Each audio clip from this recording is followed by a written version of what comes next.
All right, welcome to another episode of the Ryan and Goodman podcast. He's Bob Ryan. I'm Jeff Goodman, and we're in October. And Bob, October might just be the best sporting month of the year. I mean, we got everything, right? As we're recording this on Tuesday morning here, we've got the Red Sox Yankees wild card play-in, whatever you want to call it, game. So baseball's heating up. We've got preseason NBA basketball, which isn't great, but it means that the regular season is around the horizon. Same thing with hockey, and NFL is in full bloom here. So we've got everything going on. I think that's what makes it the best month of the year.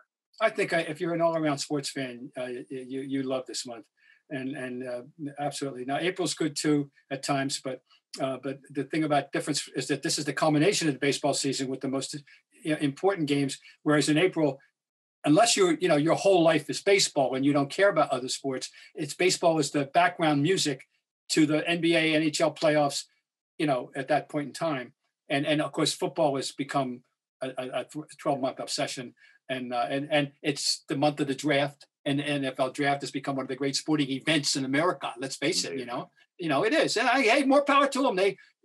This goes back to Pete Rozelle. Now this is a discussion for another day. But October, yes, this is and today we're just coming out of a Brady hangover now. A couple of days later, and all kinds of good football stories. But anyway, we're interested in basketball here. But before we go to that, before we go to that, I think the world might want to hear your views on Mac Jones and Tom Brady and that whole deal. So I was more impressed, certainly, with the Patriots than anything else, and more impressed probably with Mac Jones than anything else, how he handled himself in that circumstance with all that pressure and at home going against a legend, the greatest quarterback ever who played, wore that uniform.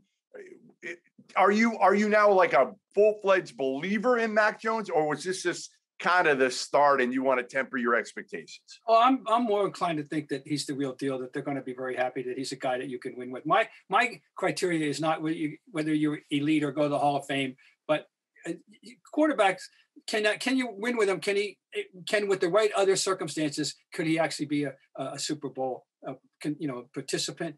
That's the thing, and I think that he's on that track, that he doesn't make mistakes. He comes with all the experts like his poise, they like his decision making, they like it, and all that, and the arm strength is sufficient. He does. I think he's acquitted himself very well, and of course, going into that game, he had higher marks than any of the other rookie quarterbacks at all, which isn't saying much. No, but then again, on Zach Wilson played well on Sunday, and gave them some hope.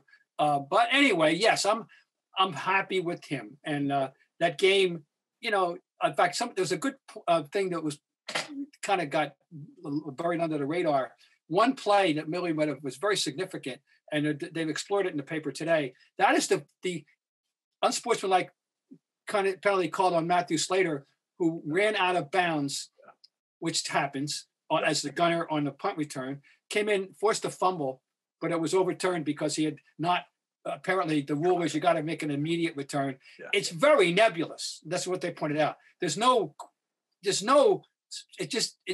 in the eyes of the ref.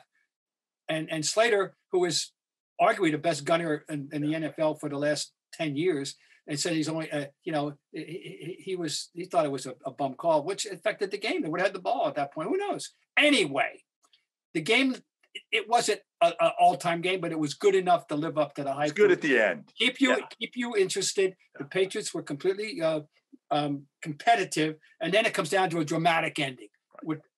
That would have been one of the great kicks. It would have been one of the 2 or 3 most famous kicks in Patriot history. After Vinatieri's half dozen, and it would have been big. And I don't, and of course the great armchair debate, should they have gone for it? And it's a real pro and con. Even if you kick the field goal, plenty of time left for Brady, who all he would have needed was a field goal, not and there's plenty of time. He's done that, countless times.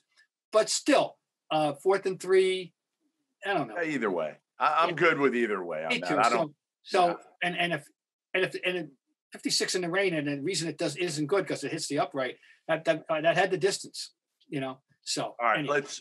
we'll move to some hoops here. Yes. And the biggest news of the week since we last talked, Bob, and I think it's crazy to say this, is Andrew Wiggins got the shot. He got the vaccine, and he's on the court now. And now we can kind of move forward with criticizing or crucifying or whatever people have been doing with Andrew Wiggins, trying to get more information. He got more information, did his research, I guess. No, he did it. He said because he didn't want to lose the money. It's his job. His research was all about looking at his paycheck and seeing how much money he was going to lose. Earning a living. And you know, and obviously he's a bright young man and he could earn a living, but not with the financial reward that he gets playing basketball. We all know that. No, he's unhappy. He's a very unhappy camper, and about this, and he doesn't want to. He didn't want to do it, and he's all right. So he's now telling us he had it and it was mild, and he's worried about 10 years down the road, and yeah, he did it, and that means that the Warriors, all right, they're completely assembled on paper now. We don't know how I don't want to get ahead of the story. They're back. They're assembled. We're going to talk Eastern Conference, I know. So, but yes, that's a big story. And the other ongoing story, which is Eastern Conference. And the only other part of that, Bob, is we still don't know whether Kyrie has followed suit and gotten the shot or not. He didn't play, but I think the whole team didn't really play in the first preseason game. So we weren't able to really ascertain whether or not Kyrie followed Wiggs and got the vaccine, or he's still holding out. Right. That's the open question. That's number one. And two great questions in the East. And the other, of course, is the ongoing soap opera in Philadelphia, which was the raging story for the whole off season. And now we're here. Games are being played and money's at stake. And they've thrown down the gauntlet. They put $8.5 in escrow. They're going to deduct $360,000 for each of the exhibitions that he's healthy for and isn't playing there for, which means that they had in the exhibition season he could be out $1.4 million. So, $1.4 million. It sounds like a lot of money, Bob. But Ben Simmons is due to make $33,003,936 this year. So it's kind of a drop in the bucket for Ben Simmons. I don't think he's worried all that much about missing the preseason.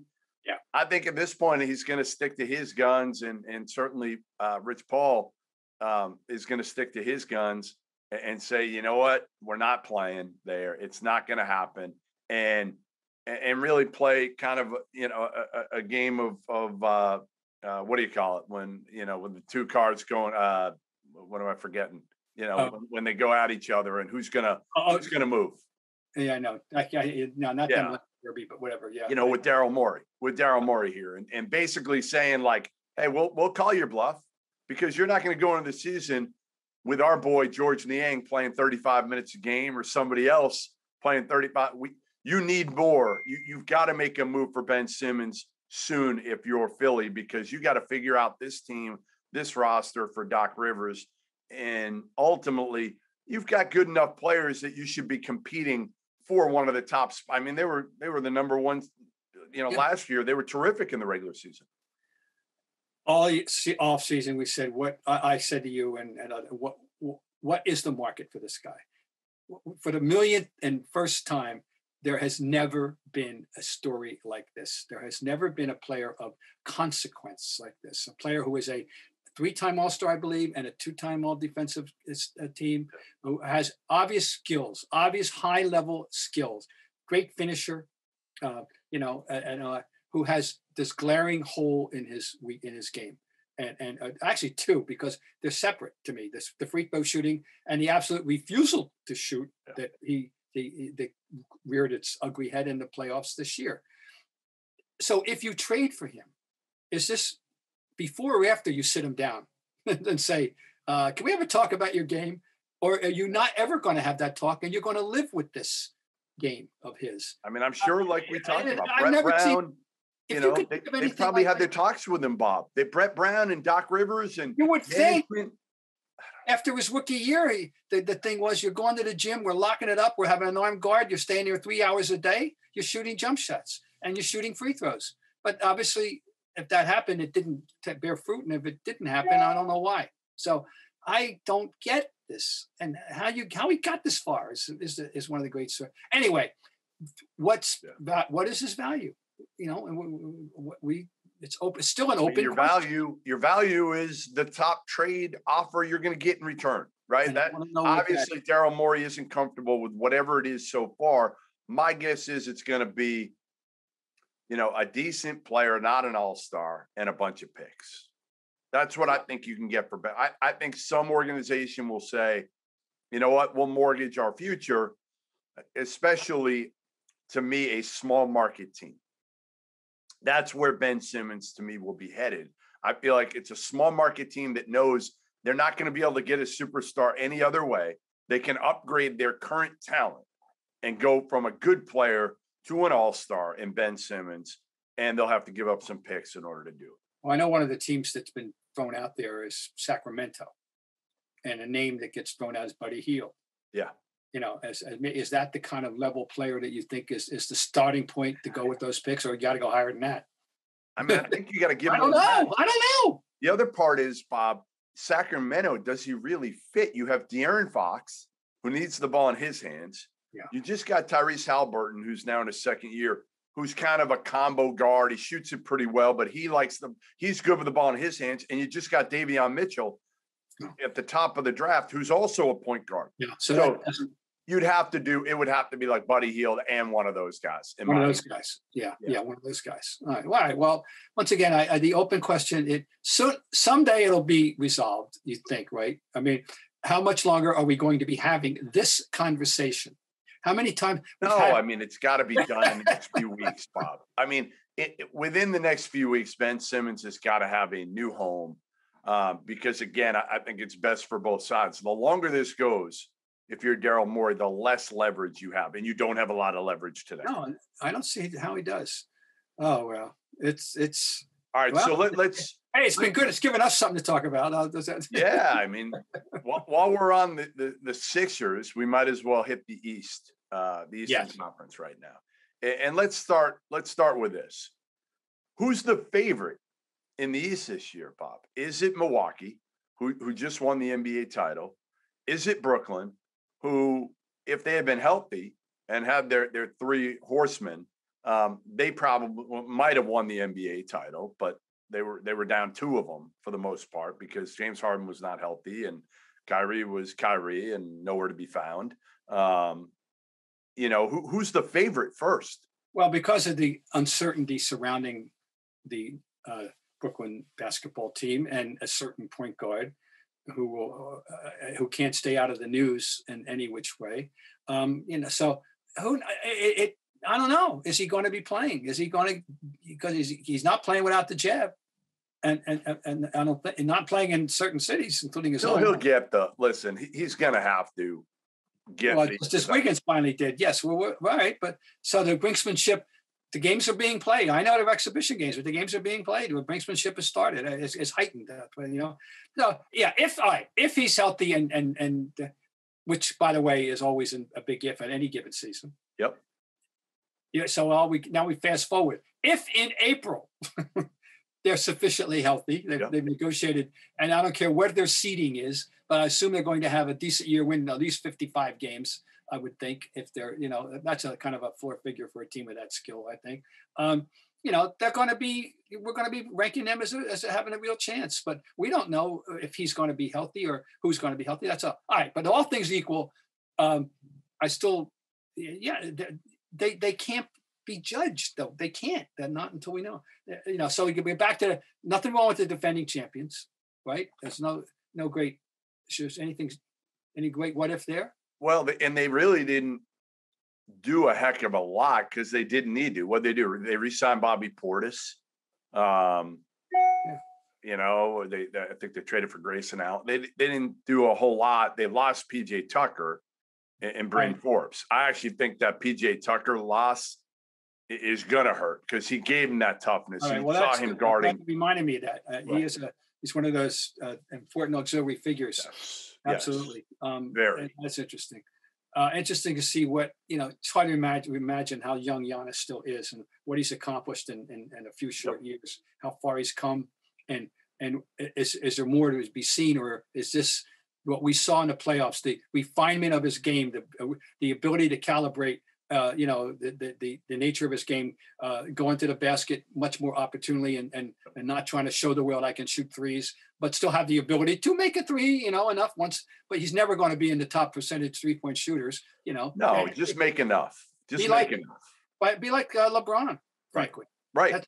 That's exactly, to me, the level of 3-point shooting he should aspire to and can get. But that was a frightening force. And better than the 2 previous years. They didn't have any wall that was holding him back in the playoffs last year. So again, the Bucks are the Bucks. They lost a couple, again, PJ Tucker. The team that I thought did the most, now again, they were disappointing last year, was the Miami Heat. Yes. You got Jimmy Butler back. He signed our boy Duncan Robinson to a big deal, which is great. He's making all that money. They add PJ You're buying Tucker. next time we see you, Duncan, I'll tell you right now. Man, no question. No, he's buying at Popovers in Portsmouth. PJ Tucker, they bring in, add some toughness, some defense. Victor Oladipo at short money, they bring him in, and obviously they trade for Kyle Lowry. This is a they're going to be very interesting, right? I want to see how the recipe gets put together. Totally. Want to see how it's put together. We know they got a coach. The question, any questions I'm ever exposed to, have long since been answered. The only question is, you're starting to prepare your Hall of Fame speech someday. So that they got a quality coach, and they got leadership at the top. God knows, and yes, they're going. I think they're excited down there. I think they're really gearing up and for something good. Think about this, Bob. In terms of the toughness factor, if you're 1 to 10 on the toughness meter, Jimmy Butler 10. Yeah. Right? Kyle Lowry, 10. PJ Tucker, 10. 11. Udonis Haslem on the bench, who's coming back for his 85th year. I know. That's awesome, though. It's an interesting phenomenon. I still going back. I was there in that NCAA championship game. You probably were too, in 2000. And he was a freshman who showed up that night and against the Flintstones, right? Yeah. And my God, that was 21 years ago. It'll be 22 when the next NCAA tournament rolls around. I don't know why they don't just make him a coach. I don't understand this. He doesn't play. Even as a coach, you can throw him in practice. You're creating an extra roster spot. I was going to say, he obviously practices, but you could do that. So right. I don't get why he's not just a coach. Just make him a coach. He doesn't play all year. But they are certainly intriguing on paper. They're very intriguing. No doubt. And we got Atlanta, who rose up to be a real thorny, nuisance team last year. Yeah. As the Knicks found out. And they brought back John Collins. That was the big thing with Atlanta, was would they pay enough to keep John Collins? And he was kind of a guy that was, sort of coming off the bench and a role guy last year, turned down a ton of money. They still spent a good amount of money to keep him. And I think they got a guy, another young guy. And they got so many of them. The Kevin Herters of the world, the Cam Reddishes. DeAndre Hunter was hurt last year in the playoffs. Didn't even play. They drafted Jalen Johnson from Duke, who was really good in the summer league. He fell all the way to 20th in the draft because all these red flags. Remember, he left Duke middle of the year, just up and left, wasn't happy with his role, whatever. And I think they might have gotten a steal. What Atlanta has is a lot of pieces that I think if Travis Schlenk is smart, their GM, he can maybe make a trade here and try to figure out, okay, how can I get really good trade value for a couple of these young pieces and maybe bring in another really good sidekick to Trae Young. And they got one, speaking of which, they got a closer. Yeah. They have a closer. That kid is totally for real. Way better than I thought he'd ever be, Bob. I never thought this, ever. I remember sitting with his father. We were in Greenville, South Carolina, the night before Trae Young was playing in the NCAA tournament. Mm-hmm. And we were talking about the NBA part of it. And it sounded like at that point they were pretty clear that, he was going to go to the NBA after that. But we were both talking and there was serious concern about the size. And his father was even saying hey, I don't. It's going to be hard for him at his size in the NBA. It may take a little while. Well, we were all wrong about that because Trae Young has been way better. No, you look at him today. If you just saw him out of context, you'd go, "Oh God, he's going to get killed. They're going to run into a pick. He's going to be in the it's in the middle of next week." But no, he's obviously figured out how to play this game at that level, take care of himself, and he's. I wonder how the new rules, Bob. These new rules that they're implementing, where you basically can't jump into a guy and create a foul. I mean, that's going to affect Trae, Harden, Steph. Mostly Harden. Yeah. I rank Harden by far number one. Yeah. I mean, it's going to be very interesting. Now, he's very smart. Right. And he won't like to make the adjustment, but, he'll stop. He'll stop doing it. It'll anger him because wouldn't you love to have the data on how many times it got him to the line? So many. In his career. I would love the data, it would be staggering, And right. But he does it on, I feel like Trae and Steph do it so much when they jump. Like Harden does it at every turn. He doesn't need to jump to create that kind of fake contact. And again, it'll be interesting to see too how much bitching and complaining. There's so much of it from the players anyway. How much more this adds to it. But maybe it won't. Maybe a lot of the other players will be happy because the majority of them don't do it. I would think that more people will be happy about it than Me too. Unhappy about it. But we know who's going to be the most unhappy about it. The greatest exponent of it is the man in Brooklyn. Yes. But I'm glad you brought that up. I had forgotten about that. But that is going to be interesting. It is. Let's keep your ear to the ground during the exhibitions to see what the early returns are. Who else before we get? Let's touch on the New York Knickerbockers. The Knicks are. They think they're going to be good, by the way. I mean, I monitor the New York papers daily. I do. Yeah. What's your take on these guys? I like what they did in the offseason for the most part. Listen, they brought in Evan Fournier. They paid a lot of money to get him. Yeah. But they added that shooter, that veteran, 4 years, $78 million. They brought back Derrick Rose, Alex Burks, Nerlens Noel at decent money, not crazy money. And then they brought in our guy Kemba for short money, 2 years, $9 million a year. I like it. I like it. And I love what Derrick Rose said. I don't know if you saw this, but Derrick Rose was basically asked about his role coming off the bench. And he said, I'm coming off the bench. Kemba's the starter. So I did see it. And I think I take it at face value. I think he's very realistic. Because once again, let me get this one out of the way early. The injuries that have prevented him from being a true all-time great, which I think he was going to be, is so sad to me. I remain adamant that I have never seen a player specifically like him. And that when I first saw him in college, and the two things about him that are extraordinary, somehow or other he appears to have late life on his fastball. He seemed to have some light end of explosion to the basket in a way that was different than anybody I had ever seen.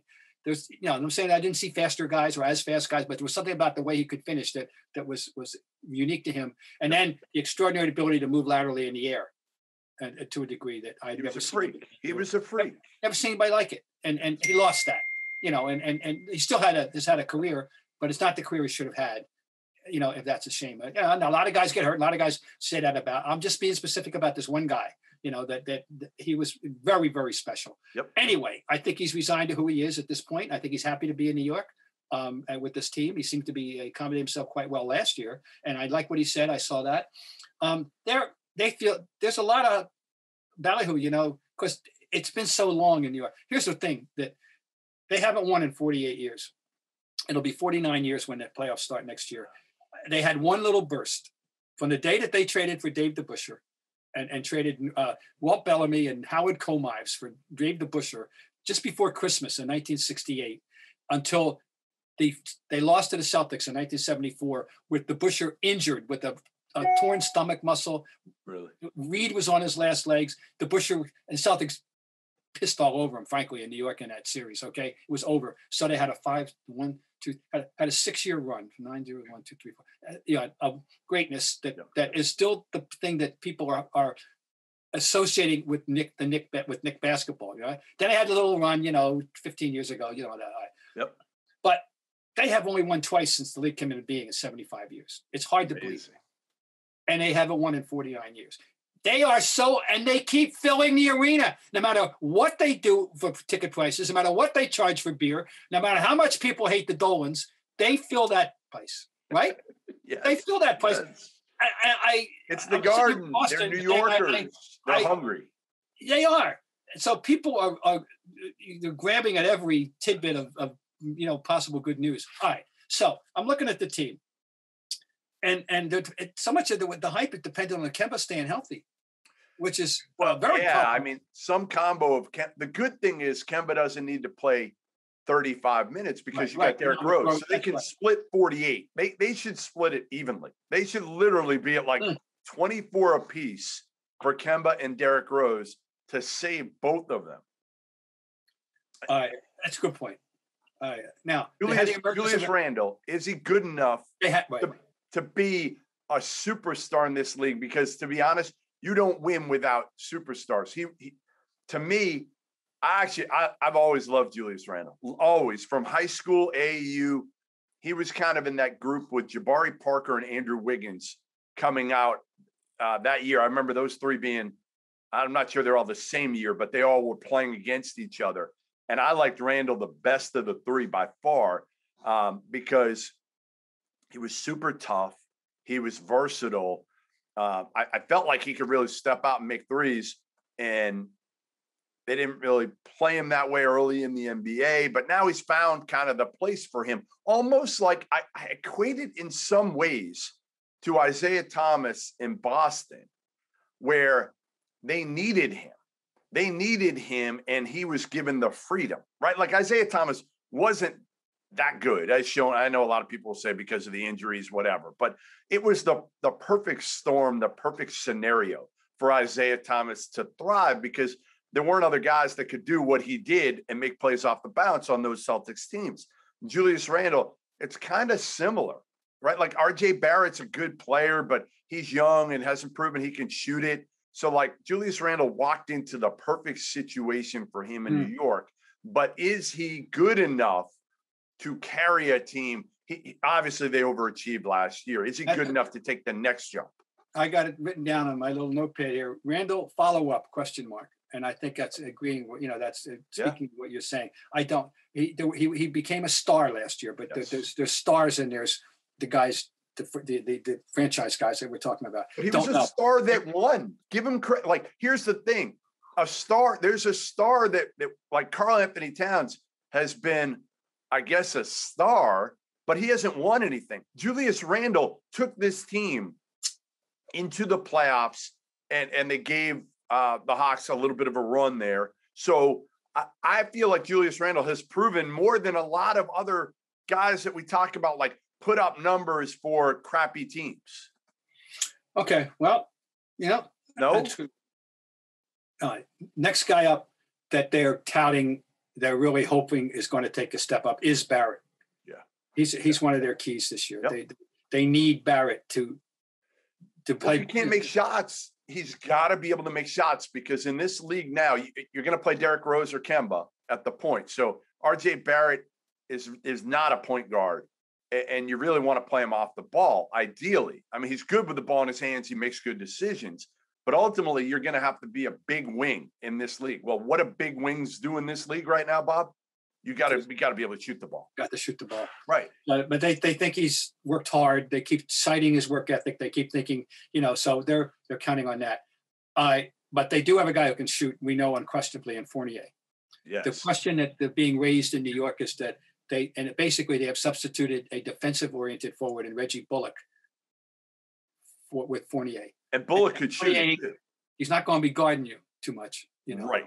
And Bullock could still shoot it. Maybe not quite as well as Fournier, although I put him, I don't know what their numbers say over the course of their careers. My guess is Fournier's numbers are better.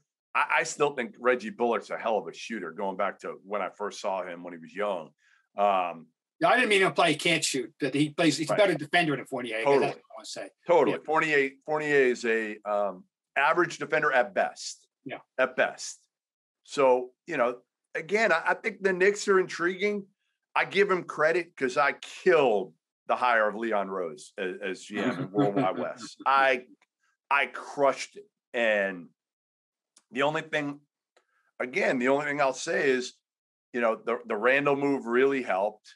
And last year was a different year also. As we know, in COVID times, some different interesting things happen. The Knicks were probably able to take advantage of it more than most franchises. We'll see what they do this year if they can. Now there are expectations. There were none last year. Right. None. So what do they do this year when I think the East is better top to bottom? The top 8 teams in the East are no joke, right? I mean, we haven't even talked about Charlotte. No, we haven't. Charlotte's pretty good. I mean, they're young. They got LaMelo, who's been better than anybody thought for the most part. Miles Bridges has been good. I mean, there's a lot of good teams in the East. Isn't what it used to be. Like the East for so long, I felt like, Bob, was just like the laughing stock for the most part. It was everything's cyclical, and then no question the West dominated without any question. But the East has gotten much more competitive. And so one other guy that is always a topic of conversation in New York is Mitchell Robinson. I've never been a huge fan. Like, I'm a fan of his talent. I've never trusted Mitchell Robinson. Well, right. He has not, he's given them flashes. Right. He's a tease. He's been a tease. I think that's a fair way to put it.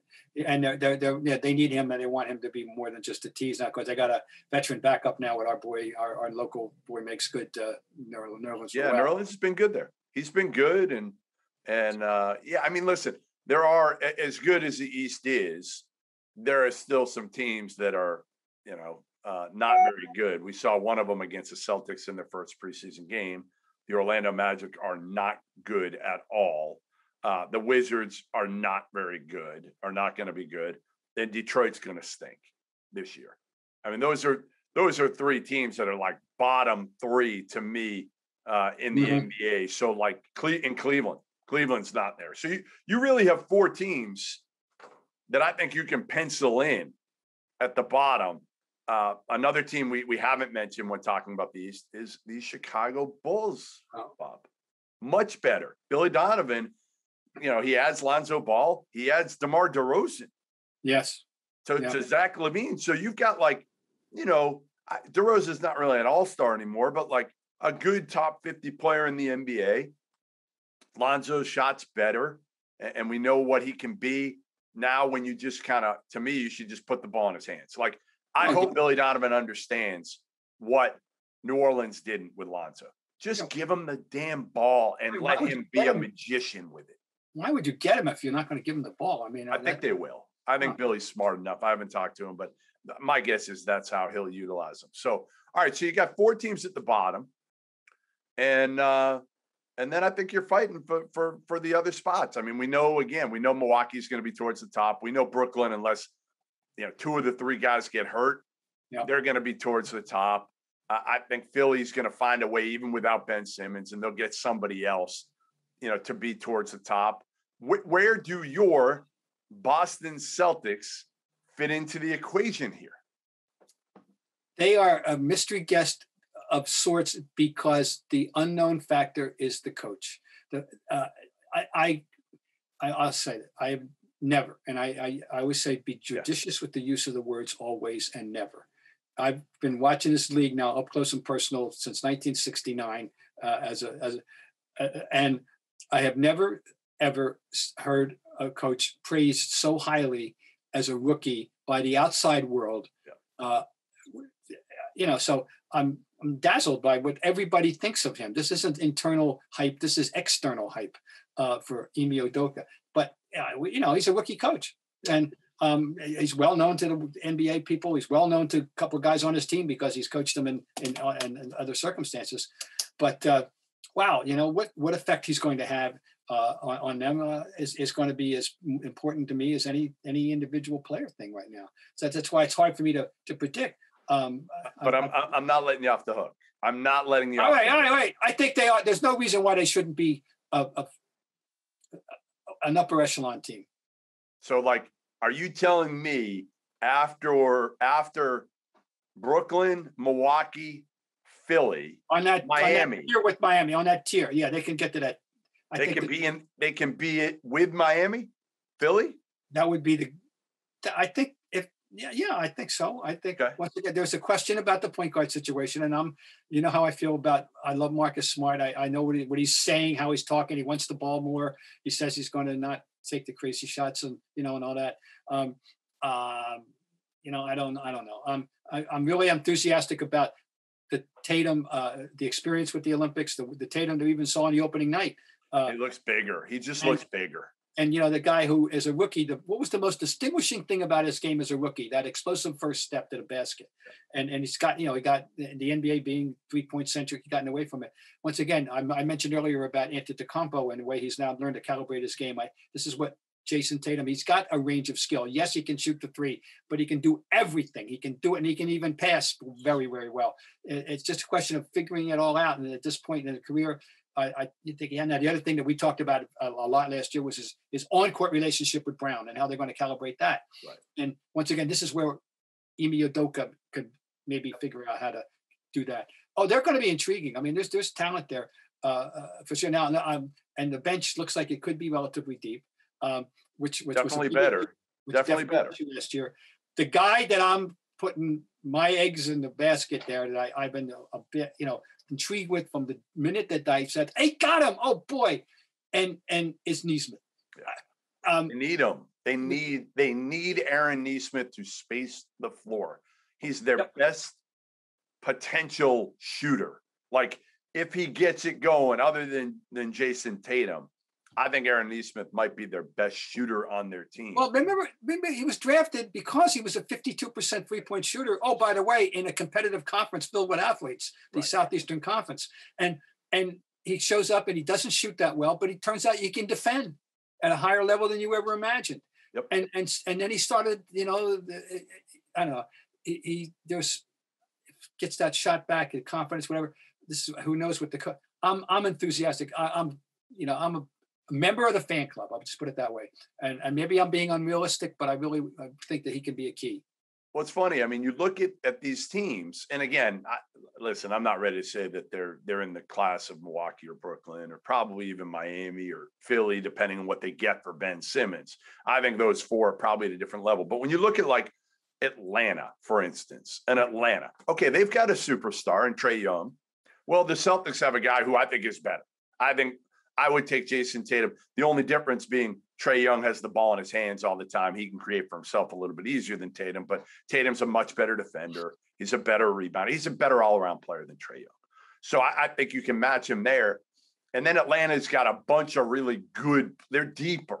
They're deeper with overall talent, but the Celtics have listen, if you're picking, you're going Jason Tatum 1, Trae Young 2, and like, it's not even close. Like Jaylen Brown is clear number 3. So like you said, the key for the Celtics is point guard play and the bench. That's point it. Yeah, no, I mean, where they're going to get the Schrader's, you go look at his career record and he's, in some ways he's better than you think. Then you say, why is he here? Because it didn't work out in the end in LA.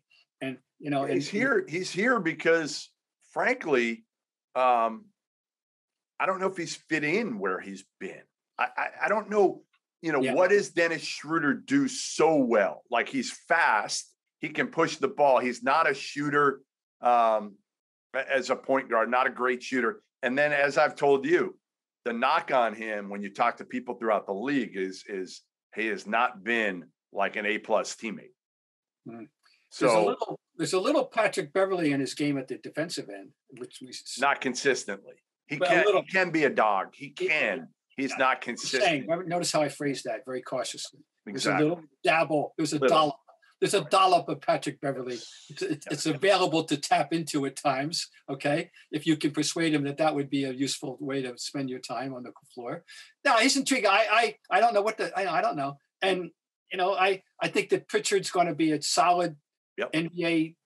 I don't know how much he plays. 10 or 12 year guy that he'll probably play for 4 teams. Yeah, he'll be an adequate. But and every once in a while he'll get hot. I mean, I like him. I like having him around. I think teams are always he's going to have a career of being good to have around guy. I mean, at least your bench now has guys like real guy, Josh Richardson, Cantor, Robert Williams or Horford, whatever you're going to do there, right? I mean, maybe you play them both together.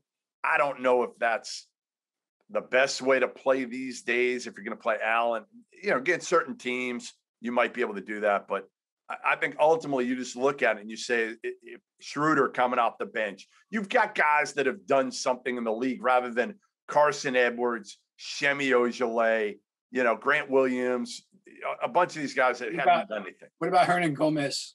Yeah, I mean, Hernan Gomez will help. Absolutely. I mean, he could be at least as good as Daniel Tice at his best, right? He could be that good.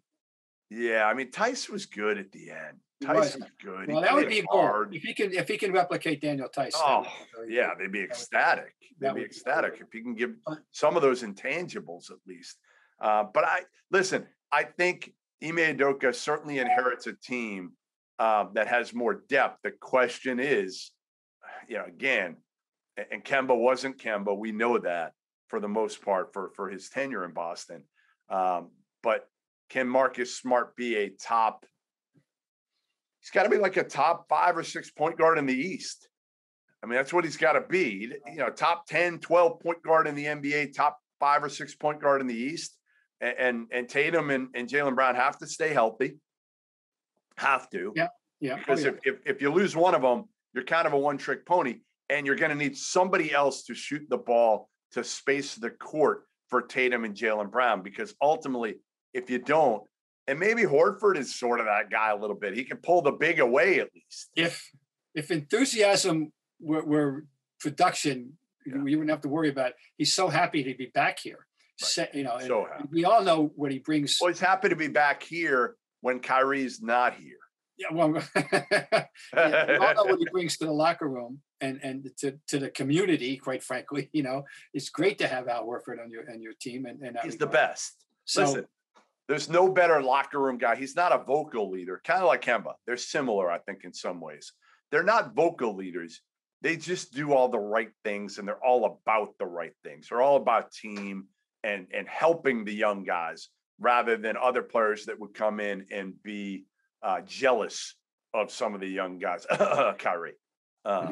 So, I love having Al Horford back. I don't know how much he's got left in the tank, Bob. No, I don't know. And then I was a little, surprised when that announcement came. I wasn't thinking in any way in terms of having Al Horford back. So, so we'll see. But once again, I still maintain this. There are something of a mystery because of the coach. And so again, have we got you down to like an actual what place they finish in the East this year? All right. So, well, they're in that 5th or 6th, I guess. Fifth or sixth. Well, 4. I can't. 5th in the 4-5 game. They'd be vying for the 4-5 game, 4-5 slot. That would be. I'd be very pleased with that. And if they can get in the 4-5 spot, I agree. That would be that'd be a really good regular season. I'm picking them kind of where they were last year. I'm going to pick them somewhere in that 6-7 range. All right. I think they're going to be fighting. It's going to be close between these teams. The Atlantas, the Charlottes, the Indianas, the Chicagos, the New Yorks, the Bostons. Those are Indiana. All right, Craig. What impact do you think Rick Carlisle will have on Indiana? Significant. I mean, I think Rick's great for a while, and then there's an expiration date on Rick with the players these days, especially these days. But I think if Rick gets results, which I think he will, players buy in for a while. And then it's hard when you're dealing with Luka, right? Like that relationship is hard because these young players these days, most of them don't want to be coached that hard. A lot of them don't want to be. They say they do, but then when you actually do it and you go old school on them, like Carlisle probably tried to do, again, there's an expiration date on it. How about, by the way, that being said, how about our young guys saying they want to be coached hard? Well, going from Brad, I think they probably do. I think they do because Brad's not Brad. And I don't know if coached hard is the right word because I think Brad coached them hard. I just don't think what Brad did was challenge them verbally. I don't think that's not Brad's MO. He's not going to challenge them and go. Like, I think they think they want that again until it happens. And then they'll see, because like Jason Tatum had it with Mike Krzyzewski. It was a while ago, but he had it in college. It's obviously very different in the NBA. Jaylen Brown, again, these guys have been used to Brad Stevens. And honestly, it's kind of a walk in the park compared to a lot of guys that coach in the NBA. Brad Stevens, as we've talked about, one of the best human beings in the world. Does that work for everybody? No, but I kind of rather have that than the polar opposite, which is a complete asshole. Oh, of course. People like crap. Of course. I mean, no argument there. So, well, anyway, the Ime factor is very much in the forefront of how the Celtics are going to be. And I repeat, he comes in with glowing praise from the rest of the world.